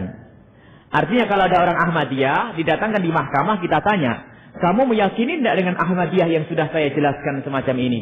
Kalau dia mengatakan tetap saya yakini benar, maka saat itu betul-betul dihukumi kafir. Nah ini. Jadi mohon diperhatikan ini. Ada orang mengatakan kok begitu mudah mengatakan kafir. Ini kita berbicara tentang akidah. Kita ingin bertanya, kalau memang ngomong seperti ini tidak boleh. Kalau ada orang mengatakan dapat wahyu kafir atau tidak? Kalau ada orang mengkafirkan Anda lalu mengatakan Anda ini termasuk golongan orang di neraka jahanam, kafirnya kafir berat. Bagaimana orang semacam ini? Kadang-kadang ada orang menciptakan keindahan salah. Kita dipaksa untuk menerima mereka. Tapi mereka tidak boleh dipaksa menerima kita. Mereka minoritas. Seharusnya kita paksa mereka menerima omongan kita. Kita paksa mereka menerima kita. Jangan kita dipaksa menerima omongannya. Ini mayoritas ini harus pahamlah. Kaum minoritas jangan ditindas. Salah kalimat itu. Kaum minoritas itu jangan bikin olah. Kaum minoritas itu jangan bikin rusak. Kemudian mungkin ada yang bertanya. Orang Kristen saja boleh hidup bersama kita. Kenapa orang Ahmadiyah boleh? Nggak boleh. Oh, permasalahannya lain. Kalau orang Kristen itu berjuang dengan bajunya sendiri. Tapi kalau orang Ahmadiyah itu pakai baju kita. Ibu punya baju lalu dipakai untuk nyuri orang, ditinggal bajunya. Ibu dituduh nanti. Dia pakai baju kita kemana-mana. Ibu mau kira-kira namanya dipalsukan. Yang melakukan perampokan di sini adalah Pak Haji ini dari Pleret. Kurang ajar bener ini. Sama. Karena dia pakai nama Islam, itulah yang kita permasalahkan. Kalau dari awal-awal dia mengukuhkan saya tidak ada hubungannya dengan kaum muslimin, saya membuat agama baru, ya tidak ada urusannya dengan kita. Sekarang permasalahannya adalah di saat Ahmadiyah itu menganggap bahasanya mereka Islam, pakai baju kita. Dan memang di dalam dakwah mereka selalu pakai baju Islam dulu. Baju Islam dipakai, setelah nanti masuk baru dirusak dia itu. Sebetulnya kita tidak perlu sampai berbicara tentang akidah Ahmadiyah. Berbicara tentang sejarahnya keluarganya Mirza sendiri kita nggak boleh cinta. Orang mendukung Inggris benci kepada kaum muslimin. Bagaimana ini sebelum berbicara akidah? Dan ini adalah poin-poin yang kita baca tadi adalah poin palsu. Dan sayangnya poin palsu ini banyak yang percaya. Karena kita masuk satu tempat belum apa-apa disodori poin ini. Ini poin-poin tentang Ahmadiyah begini. Oh, kalau poin ini benar, saya tahu poin ini benar. Poin ini tidak masalah kalau orang berkeyakinan dengan poin-poin ini adalah Islam. Tapi yang kita ketahui Ahmadiyah tidak seperti itu. Ahmadiyah tidak seperti ini bohong. Pencuri di saat dia tertuduh, duduk di mahkamah dia akan ngomong yang penting selamat. Membuat alibi dan sebagainya, yang penting selamat. Sama. Dia yang penting selamat, kelompoknya bisa hidup lagi, bisa berkembang, dan nanti merusak umat Islam. Maka kami menghimbau, jangan ditutupi kebatilan Ahmadiyah ini. Sebab kalau kita tutupi, lalu kita katakan benar, berapa banyak orang yang akan tertipu. Dan itu tidak menjadikan tentrem. Kalau ada orang mengatakan, harus disayang, nanti biar tentrem masyarakat tidak akan tentrem. Karena dia akan membuat rusak terus. Karena dia akan mencaci kita, karena dia akan mengkafirkan kita, karena dia akan mengeluarkan kita. Jadi yang mengeluarkan Ahmadiyah dari kita bukan kita. Pahamilah ini. Jadi yang mengeluarkan Ahmadiyah dari kelompok kaum muslimin bukan kita, tetapi Ahmadiyah sendiri yang mengeluarkan seperti yang kita sebut tadi. Ahmadiyah sendiri yang tidak menganggap kita. Gitu yang disalahi tetap kaum mayoritas saja. Inilah yang bisa kita sampaikan pada kesempatan ini. Barangkali ada para ustadz, para pembimbing yang ingin menambahkan agar semakin bermakna pertemuan kita. Dan tidak enak berbicara akidah ini. Kita inginnya bicara hati, kelembutan, keindahan dan sebagainya. Tetapi karena kita takut tertipu. Karena di televisi kelihatan terus setiap hari Ahmadiyah, Ahmadiyah, Ahmadiyah, Ahmadiyah. Sehingga kami perlu menghadirkan Ahmadiyah secara benar. Ahmadiyah sesuai dengan apa yang diyakini atau sesuai dengan hakikat Ahmadiyah. Jangan dikemas, jangan dipalsukan. Jangan racun itu dikatakan itu obat. Ketahuilah, Islam itu obat. Kafir itu racun. Jangan sampai racun dikemas obat. Berapa banyak orang yang akan minum nanti dosa. Dosa kita kalau mengatakan Ahmadiyah benar. Ini saja insyaallah. Barangkali ada yang perlu ditanyakan, kami persilahkan. Wallahu a'lam bishawab. Waalaikumsalam warahmatullahi wabarakatuh.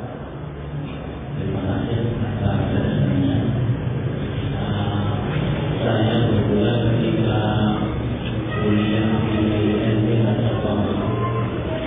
mengambil adalah penelitian Ahmadiyah di kota Cirebon yang berpusat di Al-Bar.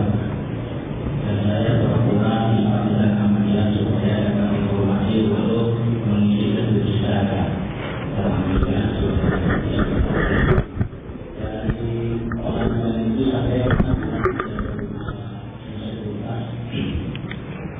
dan saya mengungkapkan bahwa metode Ahmadiyah niatan agama atau akidahnya tidak berhasil di Indonesia dengan langkah pasti. Itu pertama mengkhianati apa yang dia mereka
Qadian.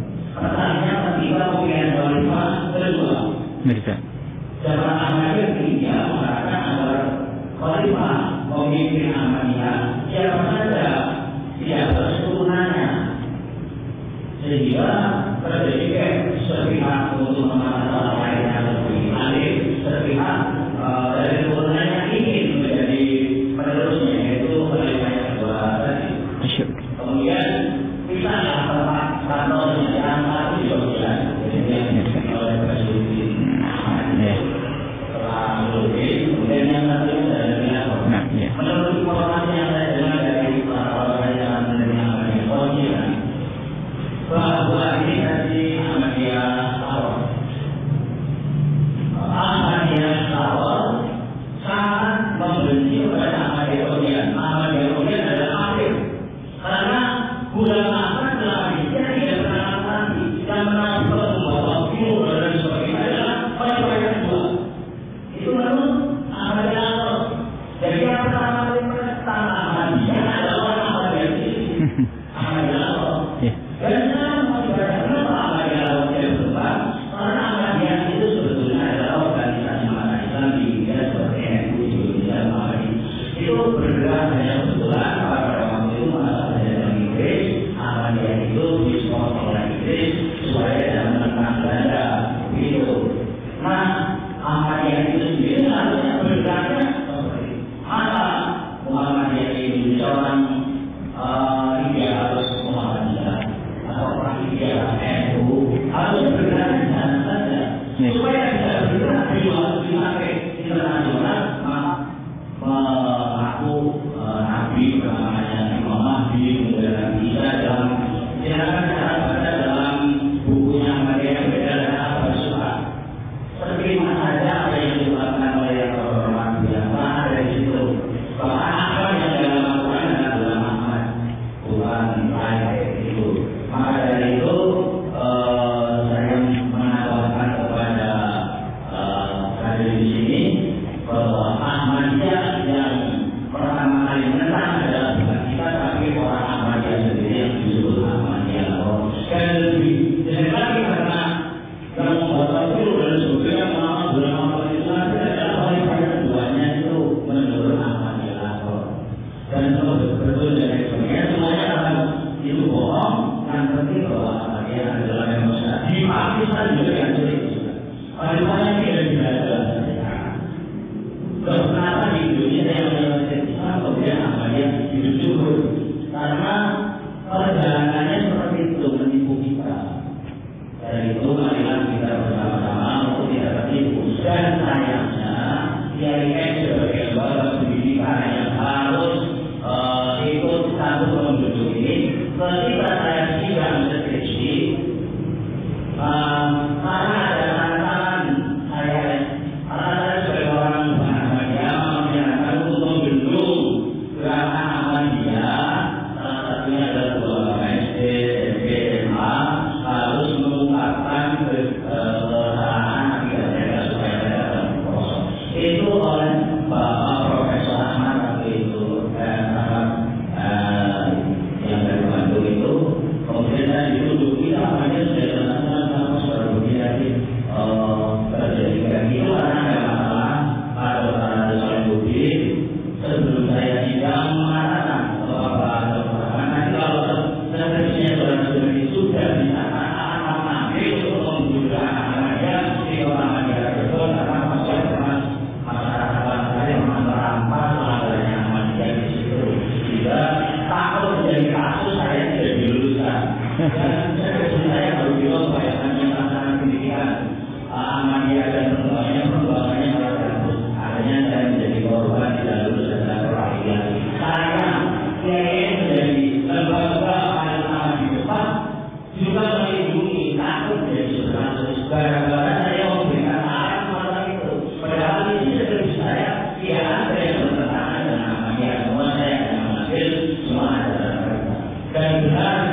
kalau bisa kita bisa membuat satu pernyataan secara kelompok terus kemudian dikirimkan ke yang berwenang di sana supaya keputusan SKB 3 Menteri yang nantinya hasilnya diputuskan umpamanya dibuatkan Ahmadiyah Kemudian dan kita mendukung dan ada informasi organisasi Islam di Indonesia adanya saya mendukung Ahmadiyah ya Allah mereka mendukung Ahmadiyah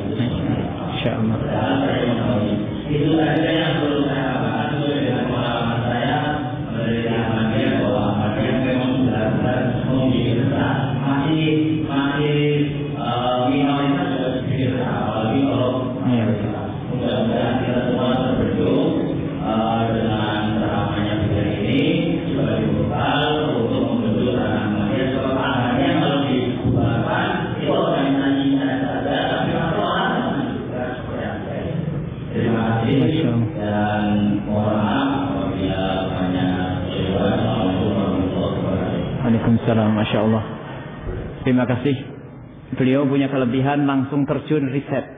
Kalau kami hanya melalui buku-bukunya, tidak dalam upaya untuk menulis. Dan beliau juga menemukan di Cirebon rupanya ada. Dan terbukti bahwa, dan memang itu dusta. Dan Alhamdulillah terima kasih kalau beliau mengusulkan kita membuat satu usulan. Itu kami setuju, beliau memimpin, kami ikut di belakangnya, tidak apa-apa. Kami tanda tangan banyak nanti. Tidak perlu, kita setuju. Seperti itu, yang penting harus berjuang. Kalau beliau itu rela jadi korban, skripsinya tidak diluluskan. Itu jadi jihad di jalan Allah insya Allah. Jangankan cuma skripsi, kalau kita mati untuk bela agama Allah ya tidak apa-apa, tidak ada masalah. Alhamdulillah. Jadi terima kasih atas apa yang beliau sampaikan. Barangkali ada yang punya pengalaman lain agar menjadi semakin kuat, semakin kukuh. Dan itu terjadi tahun berapa? Tahun 89. Tahun dulu. Tahun kita masih kecil. Tahun 89 beliau sudah tahu, kita belum paham waktu itu.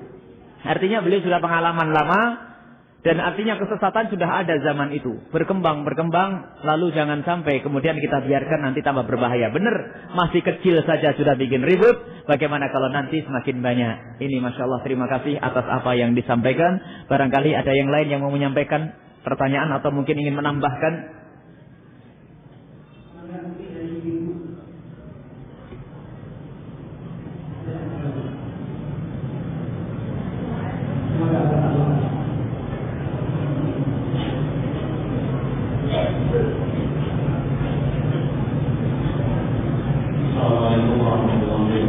Waalaikumsalam warahmatullahi wabarakatuh.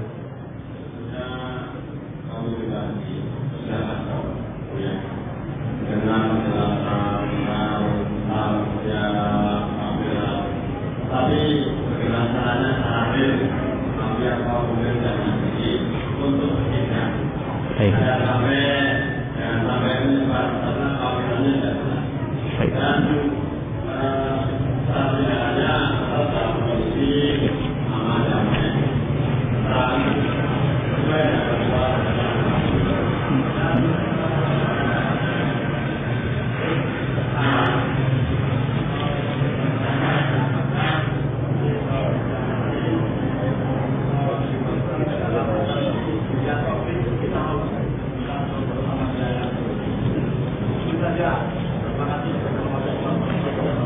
Waalaikumsalam. Masya Allah, kita langsung jawab karena waktunya sudah mepet.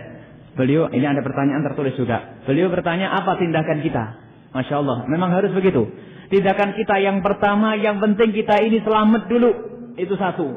Kita punya guru mengingatkan dalam urusan kemurtadan, kesyirikan dan sebagainya. Sebelum nengok ke sana, yang penting anak kita, keluarga kita selamat dulu. Dikasih tahu, ini yang paling penting. Kemudian kita melihat mereka, ketahuilah di antara mereka yang masuk itu adalah kebanyakan yang tidak ngerti. Di situ ada orang nyangkul, ibu-ibu yang polos, didatangi karena memang masuknya dengan cara dibohongi. Maka kita harus gerak, minta. Nanti kalau seandainya pemerintah sudah betul-betul membubarkan, kita harus gerilya berdakwah kepada mereka dengan cara yang lebih halus. Mereka sebetulnya akan terima, hanya karena saat ini kita nggak bisa masuk ke sana. Nah ini. Mereka kita harus ajak mereka untuk kembali kepada ajaran yang benar. Karena kebanyakan dari mereka adalah orang awam. Seperti halnya kebanyakan dari kita adalah orang awam. Intinya kita hadirkan pada kesempatan ini adalah kita yakini kebatilan ini. Maka jangan sampai ada kita berhubungan dengan mereka urusan nikah. Jangan sampai anak kita kebawa kepada mereka. Dan masih banyak orang yang terbawa. Karena kemarin juga kita ngisi di radio, ada orang adiknya menikah dengan Ahmadiyah. Yang mula-mula katanya mau ikut. Mereka akan tobat, tapi malah kebawa. Karena mereka memang kuat di dalam hal ini. Tentang finansialnya, bantuannya, duitnya juga. Jadi tindakan pertama kita adalah menyelamatkan kita dan anak-anak kita. Yakini bahwasanya Ahmadiyah itu batil, sesat dan kafir. Kemudian setelah itu kita menengok kepada mereka. Sesungguhnya mereka itu adalah kebanyakan orang yang tidak mengerti. Jadi kita dekati, kita minta dibukakan pintu untuk kita ngobrol dengan orang awam mereka. Agar mereka sampai kepada kita. Adapun apakah kita membakar rumah mereka, ini tidak diperkenankan kalau kita langsung main bunuh. Ada aturannya. Islam tidak mengajarkan yang semacam ini. Jangan sampai kita seperti sebagian orang masih mengatakan Ahmadiyah benar harus dilindungi. Ini yang bermasalah. Adapun bagaimana kita bisa masuk televisi dan sebagainya. Televisi itu bisa dibeli oleh siapa saja. Seandainya bagi Ahmadiyah membeli televisi 2 jam 70 juta gampang. Nanti kita muncul sekali di televisi sekali, kaum anti Ahmadiyah sekali, nanti mereka muncul 5 kali. Artinya memang susah dalam hal ini. Memang dunia media ini dunia yang dikuasai oleh setan waktu goda iblis, goda Adam. Sudah dikasih tahu oleh malaikat ini benar-benar divisi terus oleh lobby informasinya iblis ini, maka Nabi Adam saat itu adalah terpengaruh lalu mendengar omongannya iblis. Jadi memang dunia informasi, dunia mengerusak luar biasa kalau kita tidak hati-hati. Maka pertanyaan itu, anjuran itu sekaligus informasi buat kami, kita semua. Urusan televisi jangan langsung ditelan mentah-mentah. Harus kita lihat. Bukan setiap, karena saat ini lihat, dukungan kepada Ahmadiyah luar biasa banyak. Jangan terbedaya dengan itu semua. Ada yang dikemas, ada yang Masya Allah disengaja dibuat. Kalaupun ada debat nanti akan didatangkan orang Ahmadiyah yang pintar ngomong. Didatangkan dari wakil, dari kita yang nggak bisa ngomong. Makanya lu lihat, yang benar Ahmadiyah tuh lihat. Mereka yang bayar, bisa saja. Jadi yang penting inilah bagaimana kita selamat, akidah kita selamat, itu saja insya Allah. Kemudian kita selamatkan orang yang sudah keluar. Jangan sampai kita membuat kerusakan dan sebagainya. Kita memohon kepada pemerintah usulan kepada panjenenganipun yang bertanya tadi, yang memberikan tambahan tadi. Kalau kita membuat usulan surat setuju dan kita sendiri tidak mengerti prosedur apa yang harus kita lakukan. Kami kemarin kumpul-kumpul dengan beberapa ustadz, beberapa kiai, untuk menunjukkan bahasanya kita tidak setuju akan adanya aliran Ahmadiyah dan kita menginginkan untuk dibubarkan, tapi tidak tahu suara kita itu sampai kedengaran di mana. Dan ini harus, kalau memang ada yang ngerti prosedurnya sampai kita bisa nembus ke pusat sana, itu adalah jihad luar biasa. Itu adalah pahalanya besar. Kelihatannya kecil ya, hanya sekedar tanda tangan berangkat ke Jakarta sekali. Kalau berhasil akan dicatat sampai kita mati. Dan barokah ini semua insya Allah anak keturunan kita tidak akan tersesat, tidak akan keluar dari agama Islam. Ini waktu. Mangga. Silakan, biar sempurna. Silakan.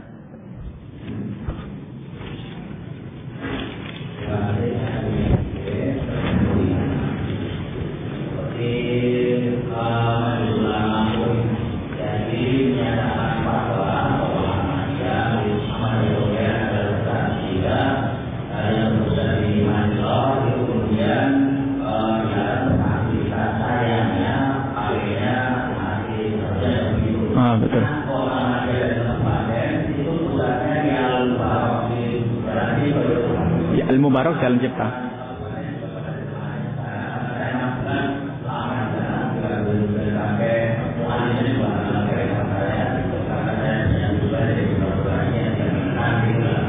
Saya minta bagaimana ulama-ulama kita mengusulkan kepada ketua MUI untuk menyatakan itu, kemudian kegiatan dalam Ahmadiyah dan Mubarak dan ingatan tidak saya ambil, kemudian majelis ulama itu sendiri minta dukungan dari ulama-ulama yang datang menjadi Jakarta supaya nanti rencana pemerintah untuk membuatkan jemaah Ahmadiyah Korea itu hadir. Sebab bagaimana kita hubungan kita dan sebagainya. Kalau organisasinya berjuang, itu kita menjadi gambaran Al-Quran. Dan masalah ini memang tidak terus karena apa? 7% dari penghasilan kalau saya tanda untuk jawabannya kehebatannya di situ.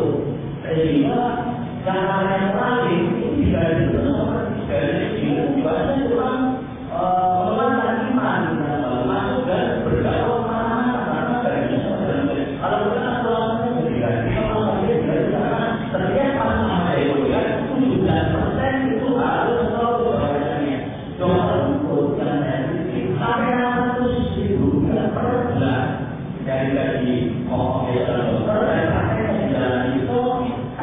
pun ternyata dimasukkan bahkan yang dewasa lagi anak belum produksi sudah dilatih banyak saja padahal belum produksi wajib sehingga namanya anak pada orang tua sendiri sungguh sangat kuat.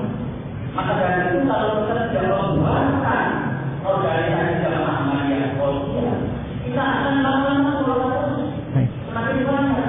Karena apa? Kalau kita kuat,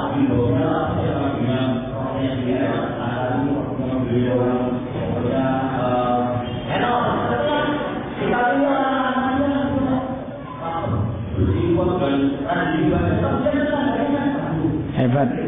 Kemudian orang nah itulah maka dari itu organisasi yang dulu kita sebut bagaimana caranya hubungan sekolah Islam dan Muhammadiyah untuk membuat kepentingan ini. Baik. Nanti diberikan sehat bantu kita untuk menentukan strategi pembuatan Muhammadiyah di Indonesia. Baik.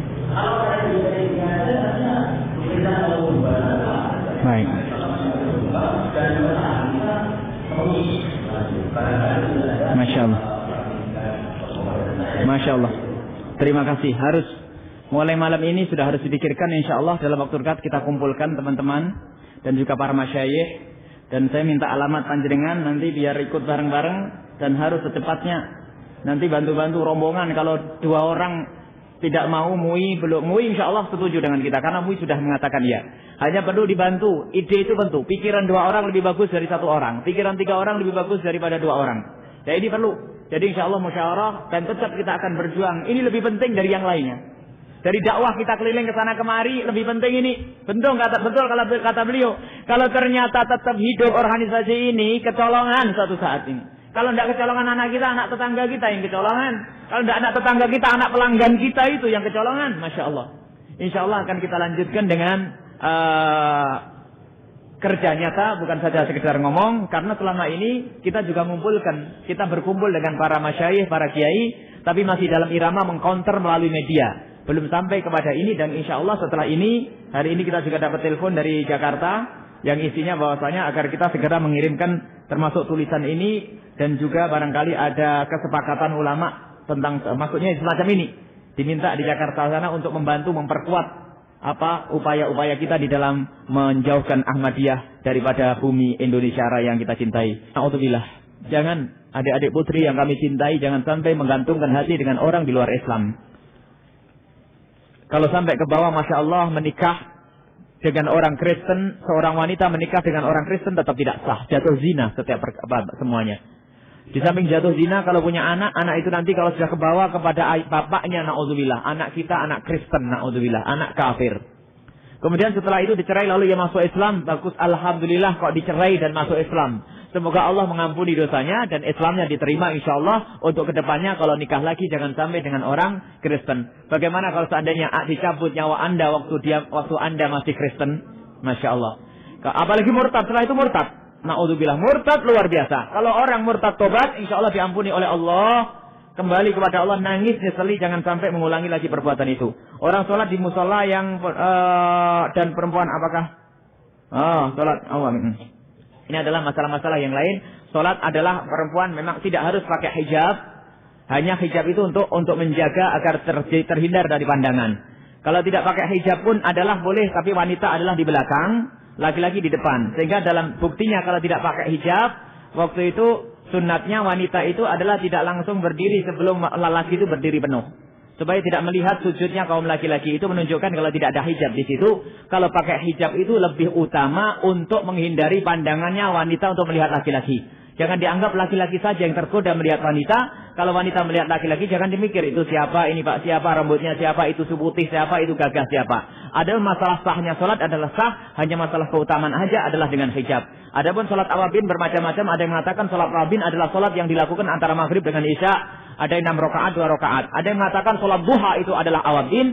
Jadi awabin itu sendiri adalah orang-orang yang kembali kepada Allah artinya. Jadi sholat taubat termasuk sholat tasbih bisa disebut sebagai sholat awabin. Sholat tasbih itu adalah sholat taubat kubra. Karena di situ adalah hadis berbunyi, wahai pamanku Abbas, maukah kamu aku kasih tahu satu amalan akan diampuni dosamu yang dahulu dan sekarang akan datang, gede dan kecil, sengaja nggak sengaja. Lalu Sayyidina Abbas bertanya, apa ya Rasulullah? Dijawab, sholatlah engkau 4 rakaat dengan 300 tasbih, namanya sholat tasbih. Itu sholat taubat kubro. Itu juga bisa disebut sebagai sholat awabin. Ini saja insyaAllah, mohon maaf dijawab dengan singkat. InsyaAllah pertemuan yang akan datang dalam keadaan iman. Kita bertemu lagi dan sampai ketemu di surga bersama Rasulullah sallallahu alaihi wasallam. Bismillahirrahmanirrahim. Alhamdulillahirabbil alamin. Allahumma salli ala sayyidina Muhammad wa ala ahli sayyidina Muhammad ya Allah. Ya Allah, jagalah iman kami, ya Allah. Ya Allah, jagalah iman anak-anak kami, ya Allah. Jagalah iman masyarakat kami, ya Allah. Jagalah iman kaum muslimin, ya Allah. Wa ya muqallibal qulub, tsabbit qalbi ala dinik, ya Allah. Wa ya muqallibal qulub, tsabbit qulubana ala dinik. وَيَا مُقَلِّبَ الْقُلُوبِ ثَبِّتْ قُلُوبَنَا عَلَى دِينِكَ يا Allah. Zat yang merubah hati, tetapkan hati kami ya Allah dalam keimanan kepadamu, dalam agamamu yang benar ya Allah. Di saat orang pada tergelincir, ya Allah, sungguh Engkau Maha Kuasa. Dan di antara saudara kami yang sudah tergelincir ya Allah, tertipu oleh kelompok yang namanya Ahmadiyah atau yang lainnya ya Allah, kembalikan ya Allah, jangan sampai mereka mati dalam keadaan seperti itu ya Allah. Sungguh kami mencintai mereka karena mereka banyak yang tertipu ya Allah. Berikan kesadaran untuk kembali kepada ajaran yang benar ya Allah. Sungguh Engkau Maha Kuasa ya Allah, Engkau Maha Kuasa ya Allah. Ya Allah, bimbinglah kami ya Allah, tampakkan kebenaran di hati kami sebagai kebenaran, dan tampakkan kebatilan di hati kami sebagai kebatilan ya Allah, agar kami bisa menjauhinya ya Allah. Jauhkan kami dari segala kemaksiatan, lahir dan batin ya Allah. Jauhkan kami dari maksiat zina yang hina dan kau hinakan ya Allah, yang saat ini orang pada tidak malu lagi melakukannya. Zina yang hina dan kau hinakan ya Allah, yang kami sering mendengarnya ya Allah. Mereka adalah umat kekasihmu Nabi Muhammad. Kami sungguh mencintai mereka ya Allah. Jika ada yang pernah terjerumus ya Allah, sungguh kami mencintai mereka. Berikan kesadaran ya Allah untuk kembali, berikan kesadaran untuk berhenti, dan gantilah dengan yang halal. Ampuni dosa mereka ya Allah. Kami tidak ingin ada orang yang terhinakan dengan zina ya Allah. Jauhkan kami dari minuman keras, jauhkan kami dari mabuk-mabukan ya Allah. Jauhkan kami dari mengambil haknya orang lain, jauhkan kami dari durhaka ke orang tua, jauhkan kami dari memutus tali persaudaraan gara-gara rebutan warisan ya Allah. Sungguh Engkau Maha Kuasa, dan ampuni dosa kami yang sangat banyak. Mudahkan segala urusan kami ya Allah, lapangkan rezeki kami ya Allah, sembuhkan yang sakit, dan mudahkanlah kami untuk membayar hutang-hutang kami ya Allah. Yang punya hutang ya Allah, mudahkanlah untuk membayar hutang mereka. Sungguh Engkau Maha Kuasa ya Allah, ampuni dosa kami, jangan sisakan sedikit pun dari dosa-dosa itu ya Allah. Kami takut masuk nerakamu, sungguh nerakamu yang sangat ringan, disebutkan oleh kekasihmu Nabi Muhammad. Paling ringannya nerakamu ya Allah, jika ada orang menginjakkan kakinya di lantai nerakamu yang paling ringan, ubun-ubunnya akan mendidih ya Allah. Kami takut itu ya Allah. Ampuni dosa kami, jangan sisakan sedikit pun. Dan panjangkan umur kami Allah dalam ketaatan serta sehat walafiat. Panjangkan umur kami dalam ketaatan serta sehat walafiat. Dan jangan kau cabut nyawa kami di saat kami bermaksiat kepadamu. Jangan kau cabut nyawa kami di saat kami melanggarmu. Jangan cabut nyawa kami di saat kami durhaka kepadamu ya Allah. Akan tapi cabutlah nyawa kami di saat kami rindu kepadamu. Cabutlah nyawa kami di saat kami sujud. Cabutlah nyawa kami di saat kami mengabdi kepadamu. Dan jadikanlah ya Allah ilmu yang kami peroleh adalah ilmu yang manfaat. Ilmu yang menjadikan kami bisa sujud khusyuk kepadamu ya Allah. Ilmu yang bisa menjadikan kami menitikkan air mata ya Allah. Ilmu yang menjadikan kami semakin rindu kepadamu ya Allah. Ya Allah, ampuni dosa kami. Hati kami ya Allah. Hati kami ya Allah. Keras ya Allah. Mendengar kebaikan tapi kurang mau mendengar ya Allah. Menerima kebaikan tapi kurang bisa mengamalkan, menghayati ya Allah. Hati kami keras ya Allah. Tidak pernah merasa menyesal atas dosa-dosa ya Allah. Dan ampuni atas itu semua. Dan jadikanlah hati kami hati yang lembut ya Allah. Yang mudah menyesali dosa kami. Dan jadikanlah kami orang yang selalu merenungi dosa kami. Orang yang selalu menyesali dosa kami. Orang yang selalu memohon ampun atas dosa-dosa itu. Dan ampuni dosa kami ya Allah. Dan cabutlah nyawa kami ya Allah. Dalam keadaan iman. Dalam keadaan iman. Dalam keadaan rindu kepadamu ya Allah. Dalam keadaan husnul khatimah. ربنا آتنا في الدنيا حسنة وفي الآخرة حسنة وقنا عذاب النار وصلى الله على سيدنا محمد وعلى آله وصحبه وسلم الحمد لله رب العالمين الفاتحة.